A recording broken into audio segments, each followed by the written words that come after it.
അൻപാകും തണലിൽ ആനന്ദക്കുടിലിൽ അന്ന് വരുന്നിരുന്നു മിഴിവോടെ ഉള്ളാകെ തുറന്നും നോവെല്ലാം മറന്നും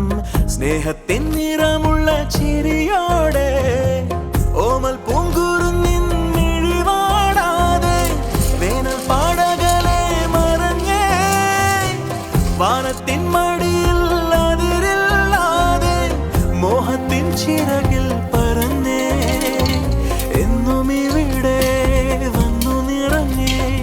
നറുതേൻ മധുരം ഏലമലക്കാടിനുള്ളിൽ ഒരു 4 മണിപ്പൂ വിരിഞ്ഞേ 4 മണിപ്പൂ